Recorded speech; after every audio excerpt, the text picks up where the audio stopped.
Hi ಎಲ್ರಿಗೂ welcome back to my YouTube channel. ಎಲ್ರು ಹೇಗಿದ್ದೀರಾ? ಐ ಹೋಪ್ ಎಲ್ರು ಆರಾಮಾಗಿದ್ದೀರಾ ಅನ್ಕೊಂಡಿದೀನಿ. ಸಖತ್ ಕಾರ್ಕಾರವಾಗಿ ನೋಡೋದಕ್ಕೆ ತುಂಬಾನೇ ಚೆನ್ನಾಗಿ ಕಾಣಿಸುವಂತಹ ಈ ಕುಂದಾಪುರ ಚಿಕನ್ ಸುಕ್ಕನ ಹೇಗ್ ಮಾಡೋದು ಅಂತ ಇವತ್ತಿನ ವಿಡಿಯೋದಲ್ಲಿ ತಿಳಿಸ್ಕೊಡ್ತೀನಿ. ತುಂಬಾನೇ ಚೆನ್ನಾಗಿರತ್ತೆ, ಒಳ್ಳೆ ಕಾರ್ಕಾರವಾಗಿ ತಿನ್ನೋದಕ್ಕೂ ಚೆನ್ನಾಗಿರತ್ತೆ, ನೋಡೋದಕ್ಕೂ ತುಂಬಾನೇ ಚೆನ್ನಾಗಿರತ್ತೆ. ಇದನ್ನ ಮಾಡೋದ್ ಕೂಡ ತುಂಬಾನೇ ಸಿಂಪಲ್. ಇದು ನಿಮ್ಗೆ ಚಪಾತಿ, ದೋಸೆ, ರೈಸ್ ಎಲ್ಲದಕ್ಕೂ ಬೆಸ್ಟ್ ಕಾಂಬಿನೇಷನ್ ಅಂತಾನೆ ಹೇಳ್ಬೋದು. ಇದನ್ನ ಮಾಡೋದಕ್ಕೆ ನಾನಿಲ್ಲಿ ಒಂದು ಮಣ್ಣಿನ ಪಾತ್ರೆನ ತಗೊಂಡಿದ್ದೀನಿ. ಅದರಲ್ಲಿ 3 ಚಮಚ ಆಗುವಷ್ಟು ಧನಿಯಾ ಕಾಳನ್ನ ತಗೊಂಡಿದ್ದೀನಿ. ಹಾಗೇನೆ ಇವತ್ತು ನಾನು ಮಾಡ್ತಾ ಇರೋದು 3/4 kg ಚಿಕನ್ ನ ತಗೊಂಡು ಮಾಡ್ತಾ ಇದ್ದೀನಿ. ನೀವೇನಾದ್ರೂ 1 kg ತಗೊಂಡಿದ್ದೀರಾ ಅಂತ ಅಂದ್ರೆ ನಾನು ಹೇಳುವಂತ ಮೆಜರ್ಮೆಂಟ್ ಕರೆಕ್ಟ್ ಆಗಿರತ್ತೆ. ಸೊ ಇವಾಗ 3 ಸ್ಪೂನ್ ಆಗುವಷ್ಟು ಧನಿಯಾ ಕಾಳನ್ನ ತಗೊಂಡು ಒಂದು 3 ಪಲಾವ್ ಎಲೆನ ಹಾಕೊಂಡಿದ್ದೀನಿ. ಹಾಗೆ 4 ಪೀಸ್ ಆಗುವಷ್ಟು ಲವಂಗ ಮತ್ತೆ ಒಂದು 2 ಪೀಸ್ ಆಗುವಷ್ಟು ಚಕ್ಕೆನ ತಗೊಂಡಿದ್ದೀನಿ. ಇದನ್ನೆಲ್ಲ ಹಾಕಿದ ನಂತರ ಇದನ್ನ ಚೆನ್ನಾಗಿ ಬಾಡ್ಸ್ಕೊಳ್ಳೋಕು ಮೊದಲು ಒಂದು ಏಲಕ್ಕಿನ ಸೇರಿಸ್ಕೊಳ್ಳೋಣ. ಚಿಕ್ಕದಾಗಿರುವಂತಹ ಒಂದು ಏಲಕ್ಕಿನ ಸೇರಿಸ್ಕೊಂಡು ಚೆನ್ನಾಗಿ ಇದನ್ನ ಫ್ರೈ ಮಾಡ್ಕೋಬೇಕಾಗತ್ತೆ. ನೀವು ಎಷ್ಟು ಚೆನ್ನಾಗಿ ಫ್ರೈ ಮಾಡ್ಕೋತೀರಾ ಅಲ್ವಾ ಅಷ್ಟು ಚೆನ್ನಾಗಿರತ್ತೆ. ಮತ್ತೆ ಇನ್ನೊಂದು, ಇದನ್ನ ನೀವು ಫ್ರೈ ಮಾಡ್ಬೇಕಾದ್ರೆ ಆದಷ್ಟು ಲೋ ಫ್ಲೇಮ್ ಅಲ್ಲಿ ಇಲ್ಲ ಮೀಡಿಯಂ ಫ್ಲೇಮ್ ಅಲ್ಲಿ ಇಟ್ಕೊಂಡು ನೀವು ಫ್ರೈ ಮಾಡ್ಕೊಳ್ಳಿ. ಇಲ್ಲ ಅಂತ ಅಂದ್ರೆ ಇದನ್ನ ಹೈ ಫ್ಲೇಮ್ ಅಲ್ಲಿ ಇಟ್ಕೊಂಡು ನೀವು ಫ್ರೈ ಮಾಡೋದ್ರಿಂದ ಇದು ಸೀದೋಗತ್ತೆ ಬೇಗನೆ. ಹಾಗೇನೆ ಸ್ಮೆಲ್ ಕೂಡ ತುಂಬಾನೇ ಡಿಫ್ರೆಂಟ್ ಆಗಿ ಬಂದ್ಬಿಡತ್ತೆ. ಸೊ ಹಾಗಾಗಿ ಇದು ಸ್ವಲ್ಪ ಘಮ ಬಿಡೋವರೆಗೂ ನೀವು ಹುರ್ಕೊಂಡ್ರೆ ಸಾಕು. ತುಂಬಾ ಹೊತ್ತೇನು ಹುರಿಯೋದಕ್ಕೆಲ್ಲ ಹೋಗ್ಬೇಡಿ.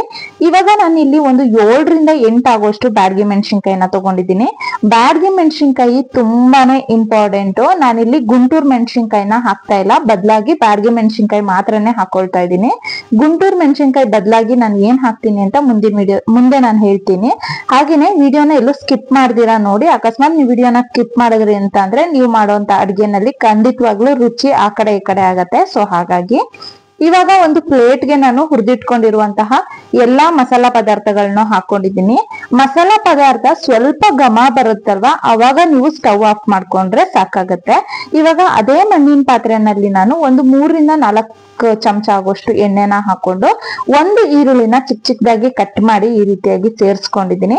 ಮತ್ತೆ ನಾವು ಹುರಿದಿಟ್ಕೊಂಡಿರುವಂತಹ ಮಸಾಲಾದು ಕಾಳುಗಳೆಲ್ಲ ಏನಿದೆ, ಈ ಧನಿಯಾ ಕಾಳಾಗಿರ್ಬೋದು, ಬ್ಯಾಡಗಿ ಮೆಣಸಿನ್ಕಾಯಿ ಆಗಿರ್ಬೋದು, ಇದನ್ನೆಲ್ಲ ನೀವು ಡ್ರೈ ಆಗಿನೇ ರುಬ್ಕೋಬೇಕಾಗತ್ತೆ. ನೀರ್ ಹಾಕ್ಬಿಟ್ಟು ಪೌಡರ್ ತರ ಮಾಡೋದಕ್ಕೆ ಹೋಗ್ಬೇಡಿ. ಹಾಗೇನೆ ಪೌಡರ್ನ ಮಾಡ್ಕೊಳ್ಳಿ. ಸಾಂಬಾರ್ ಪೌಡರ್ ಎಲ್ಲ ಹೇಗ್ ಮಾಡ್ಕೋತೀವಲ್ವಾ ಅದೇ ರೀತಿನೇ.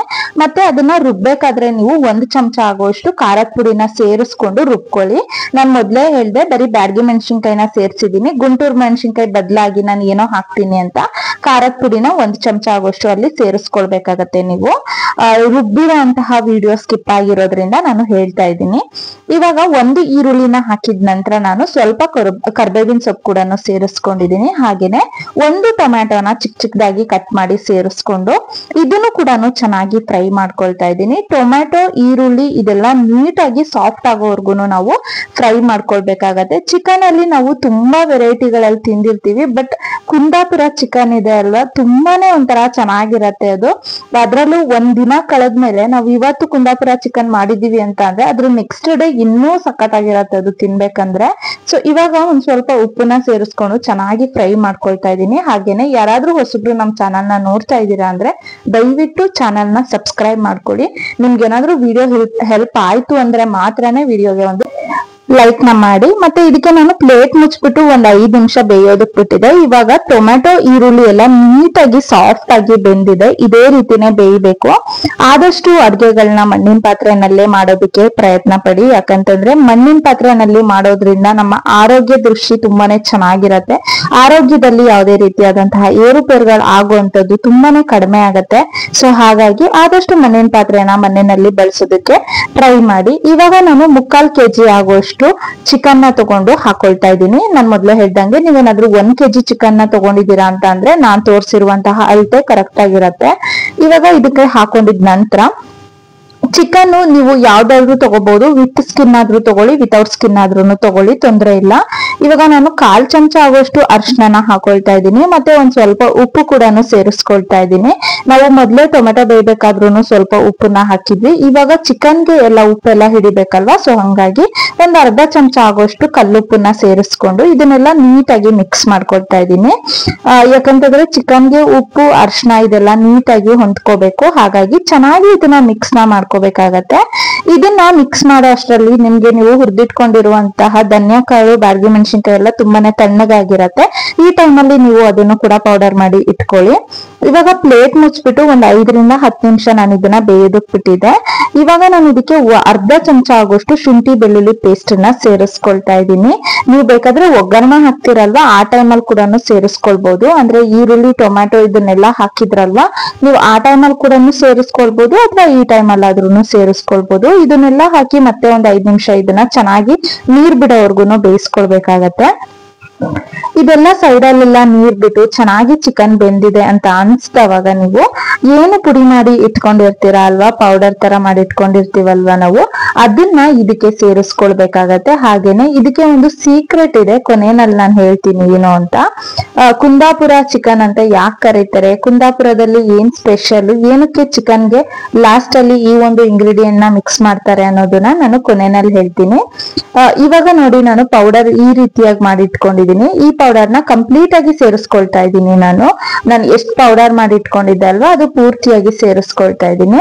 ನೀವೇನಾದ್ರೂ ಖಾರ ಕಡಿಮೆ ತಿನ್ನೋರಿದ್ರೆ ಒಂದ್ ಸ್ವಲ್ಪ ಖಾರದ ಪುಡಿನ ಒಂದ್ ಅರ್ಧ ಚಮಚ ತಗೊಳ್ಳಿ. ನಾನು 1 ಚಮಚ ತಗೊಳ್ಳಿ ಅಂತ ಹೇಳಿದ್ದೀನಲ್ವಾ, ಆ ಜಾಗದಲ್ಲಿ ನೀವು ಅರ್ಧ ಚಮಚ ತಗೊಂಡ್ರೆ ನಿಮ್ಗೆ ಕರೆಕ್ಟ್ ಆಗತ್ತೆ.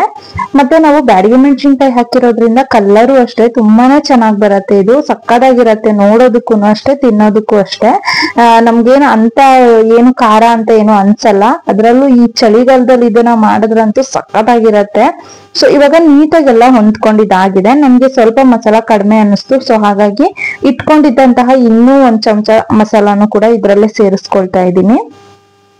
ಇದನ್ನೆಲ್ಲ ಹಾಕಿ ಚೆನ್ನಾಗಿ ಮಿಕ್ಸ್ ಮಾಡ್ಕೋಬೇಕಾಗತ್ತೆ. ಚಿಕನ್ಗೆ ನಾವು ಯಾವುದೇ ರೀತಿಯಾದಂತಹ ಮಸಾಲಾನ ಹಾಕಿಲ್ಲ, ಜಸ್ಟ್ ಇವಾಗ ನಾವು ಪೌಡರ್ ಮಾಡಿ ಇಟ್ಕೊಂಡಿರುವಂತ ಮಸಾಲಾನ ಹಾಕಿರೋದು. ಮತ್ತೆ ಈ ಟೈಮಲ್ಲೇ ನೀವು ನಿಂಬೆಹಣ್ಣ ಹಿಂಡ್ಕೋಬೇಕಾಗತ್ತೆ. ಅರ್ಧ ನಿಂಬೆಹಣ್ಣ ಸೇರಿಸ್ಕೊಂಡಿದ್ದೀನಿ ನಾನು. ಯಾಕೆ ಈ ಟೈಮಲ್ಲೇ ನಿಂಬೆಹಣ್ಣ ಸೇರಿಸ್ಕೋಬೇಕು ಅಂತ ಅಂದ್ರೆ, ಈ ಚಿಕನ್ ಅಲ್ಲಿ ಬಿಟ್ಟಿರುವಂತಹ ನೀರಿನ ಅಂಶ ಏನಿದೆ ಅಲ್ವಾ, ಅದೆಲ್ಲ ಫುಲ್ಲು ಡ್ರೈ ಆಗ್ಬೇಕು. ಸೊ ಹಂಗಾಗಿ ನಾವು ಏನಾದ್ರೂ ನೀರ್ ನಿಮ್ಗೆ ಇಂಗಬೇಕು ಅಥವಾ ನೀರು ಚಿಕನ್ ಅಲ್ಲಿ ಇರುವಂತ ನೀರು ಬೇಗನೆ ಕಡಿಮೆ ಆಗ್ಬೇಕು ಅಂತ ಅಂದ್ರೆ ಒಂದ್ ಅರ್ಧ ಲೆಮನ್ ನ ಅದ್ರಲ್ಲಿ ಹಿಂಡಿದ್ರೆ ನಿಮ್ಗೆ ಬೇಗನೆ ನೀರಿನ ಅಂಶ ತಕ್ಷಣಕ್ಕೇನೆ ಕಡಿಮೆ ಆಗ್ಬಿಡತ್ತೆ. ನೀವು ನೋಡ್ತಾ ಇರ್ಬೋದು ಮೊದ್ಲಿಗೂ ಇವಾಗಿಗೂ ಎಷ್ಟು ಕಮ್ಮಿ ಆಗಿದೆ ಅಂತ. ಸೊ ನಿಂಬೆಹಣ್ಣೆಲ್ಲ ಹಾಕಿದ ನಂತರ ಚೆನ್ನಾಗಿ ಮಿಕ್ಸ್ ಮಾಡಿ ಒಂದ್ 2 ನಿಮಿಷ ಬಿಟ್ಬಿಡಿ ಸಾಕು. ತುಂಬಾ ಸಲ ನೀವೇನೋ ಬಿಡೋದೇನು ಬೇಡ, ಒಂದ್ 2 ನಿಮಿಷ ಗ್ಯಾಪ್ ಕೊಟ್ರೆ ಸಾಕಾಗತ್ತೆ. ಇವಾಗ ನೋಡಿ, ಸಪರೇಟ್ ಆಗಿ ಆಯಿಲ್ ಸಪರೇಟ್ ಆಗಿದೆ, ಮತ್ತೆ ಚಿಕನ್ ಕೂಡ ತುಂಬಾನೇ ಚೆನ್ನಾಗಿ ಬೆಂದಿದೆ. ನಾನು ಹೇಳಿದೆ ಕುಂದಾಪುರದಲ್ಲಿ ಏನೋ ಒಂದ್ ಸೀಕ್ರೆಟ್ ಹಾಕ್ತಾರೆ ಕುಂದಾಪುರ ಚಿಕನ್ ಸುಕ್ಕಾಗಿ ಅಂತ, ಅದು ಇದೇನೆ. ತೆಂಗಿನಕಾಯಿ ತುರಿನ ನೀವು ಲಾಸ್ಟ್ ಅಲ್ಲಿ ಮಿಸ್ ಮಾಡ್ದಿರಾನೆ ಹಾಕ್ಬೇಕಾಗತ್ತೆ. ಚಿಕನ್ ಸುಕ್ಕ ಅಂದ್ರೇನೆ ತೆಂಗಿನಕಾಯಿ, ಅಥವಾ ನೀವು ಇಷ್ಟಪಡೋರಿದ್ರೆ ಕೊಬ್ಬರಿ ಕೂಡ ಸೇರಿಸ್ಕೊಳ್ಬಹುದು. ಬಟ್ ತೆಂಗಿನಕಾಯಿ ತುರಿ ಹಾಕೋದ್ರಿಂದ ಇದ್ರ ಟೇಸ್ಟ್ ಇದೆಯಲ್ಲ, ಅದು ನೆಕ್ಸ್ಟ್ ಲೆವೆಲ್ಗೆ ಹೋಗ್ಬಿಡತ್ತೆ. ಅಷ್ಟು ಚೆನ್ನಾಗಿರತ್ತೆ ಇದು. ತೆಂಗಿನಕಾಯಿ ನಾನ್ ಫಸ್ಟ್ ಟೈಮ್ ಚಿಕನ್ ಸುಕ್ಕ ಮಾಡೋದನ್ನ ಕಲಿಬೇಕಾದ್ರೆ ನಾನ್ ಅನ್ಕೊಂಡೆ ತೆಂಗಿನಕಾಯಿನ ಹಾಕೋದ್ರಿಂದ ನಿಜವಾಗ್ಲೂ ಚಿಕನ್ ಸುಕ್ಕ ಚೆನ್ನಾಗಿರತ್ತ ಅಂತ. ಬಟ್ ನಿಜವಾಗ್ಲೂ ಹೇಳ್ಬೇಕು ಅಂತ ಅಂದ್ರೆ ತೆಂಗಿನಕಾಯಿ ತುರಿನ ಹಾಕೋದ್ರಿಂದ ಚಿಕನ್ ಸುಕ್ಕ ಅನ್ನೋದು ತುಂಬಾನೇ ಚೆನ್ನಾಗಿ ಬರತ್ತೆ. ಈ ಲಾಸ್ಟ್ ಅಲ್ಲಿ ನೀವು ಈ ತರ ತೆಂಗಿನಕಾಯಿ ತುರಿನೆಲ್ಲ ಹಾಕಿ ಚೆನ್ನಾಗಿ ಮಿಕ್ಸ್ ಮಾಡ್ಕೊಂಡು ಒಂದ್ 2 ನಿಮಿಷ ಅದು ನೀರೆಲ್ಲ ಡ್ರೈ ಆಗೋ ಬಿಟ್ರೆ ನಿಮ್ಗೆ ಚಿಕನ್ ಸುಕ್ಕ ಅನ್ನೋದು ರೆಡಿನೇ ಆಗೋಗತ್ತೆ. ತುಂಬಾನೇ ರುಚಿಯಾಗಿರತ್ತೆ. ಅಂಡ್ ಮಕ್ಕಳಿಂದ ಹಿಡಿದು ದೊಡ್ಡವರವರ್ಗುನು ತುಂಬಾನೇ ಇಷ್ಟಪಟ್ಟು ತಿಂತಾರೆ ಈ ಚಿಕನ್ ಸುಕ್ಕನ. ನೀವು ಕೂಡ ಮನೆಯಲ್ಲಿ ಟ್ರೈ ಮಾಡಿ. ದಯವಿಟ್ಟು ಲಾಸ್ಟ್ ಅಲ್ಲಿ ಕಾಯಿ ತುರಿನ ಹಾಕೋದಾಗಿರ್ಬೋದು ಅಥವಾ ನಾನು ಹೇಳಿರೋ ಮಸಾಲಾನ ಹುರ್ಕೊಳ್ಳೋದ್ರಲ್ಲಾಗಿರ್ಬೋದು, ಯಾವ್ದ್ರಲ್ಲೂ ವ್ಯತ್ಯಾಸನ ಮಾಡ್ಕೊಳಕ್ ಹೋಗ್ಬೇಡಿ. ನಾನು ಹೇಳಿರೋ ಎಲ್ಲಾ ಇಂಗ್ರೀಡಿಯೆಂಟ್ ಹಾಕಿ ನೀವು ಒಂದ್ಸಲ ಚಿಕನ್ ಸುಕ್ಕನ ಮಾಡಿ ನೋಡಿ, ಎಷ್ಟು ಚೆನ್ನಾಗಿರತ್ತೆ ಅಂತ ನೀವೇ ಹೇಳ್ತೀರಾ. ಹಾಗೇನೆ ಈ ವಿಡಿಯೋ ನಿಮ್ಮೆಲ್ರಿಗೂ ಹೆಲ್ಪ್ ಆಗಿದೆ, ಹಾಗೆ ಇಷ್ಟ ಆಗಿದೆ ಅಂತ ಅನ್ಕೊಂಡು ಈ ವಿಡಿಯೋನ ನಾನು ಇಲ್ಲಿಗೆ ಮುಗಿಸ್ತಾ ಇದ್ದೀನಿ. ನಾನ್ ಸಿಗ್ತೀನಿ ಮುಂದಿನ ವಿಡಿಯೋದಲ್ಲಿ, ಅದು ಒಂದು ಒಳ್ಳೆ ರೆಸಿಪಿಯೊಂದಿಗೆ. ಹಾಗೇನೆ ನೀವ್ಯಾರು ಕೂಡ ಮಿಸ್ ಮಾಡಿದಿರಾ ಈ ಚಿಕನ್ ಸುಕ್ಕನ ಟ್ರೈ ಮಾಡಿ ಅಂತ ಹೇಳ್ತಾ ಈ ವಿಡಿಯೋನ ಇಲ್ಲಿಗೆ ಮುಗಿಸ್ತಾ ಇದ್ದೀನಿ. ನೀವ್ಯಾರು ಇನ್ನು ನನ್ನ ಚಾನೆಲ್ ನ ಸಬ್ಸ್ಕ್ರೈಬ್ ಮಾಡಿಲ್ಲ ಅಂತ ಅಂದ್ರೆ ದಯವಿಟ್ಟು ಚಾನೆಲ್ ನ ಸಬ್ಸ್ಕ್ರೈಬ್ ಮಾಡಿ. ಹಾಗೇನೆ ವಿಡಿಯೋ ಏನಾದ್ರು ಇಷ್ಟ ಆಯ್ತು ಅಂತ ಅಂದ್ರೆ ಒಂದು ಲೈಕ್ ನ ಮಾಡಿ.